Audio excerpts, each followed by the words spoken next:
commence la chute. Une chute sans fin. C'est l'histoire d'un jeune garçon qui vient de province, qui s'appelle Jérémy, qui a été aimé mais mal aimé quand il était petit. Il décide de monter à Paris parce que c'est son rêve américain à lui. Je suis partie comme ça, du jour au lendemain, avec pas un sou dans mes poches. Mon rêve américain à moi, c'était Paris. Je me suis retrouvée à Bobigny. Bonjour Francky, bonjour Bobby.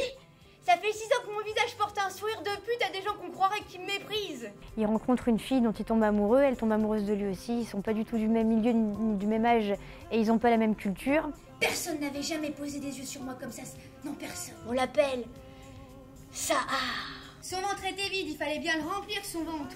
Alors je lui ai fait un enfant. C'est une histoire d'amour en fait, et ça parle du bonheur, la quête du bonheur.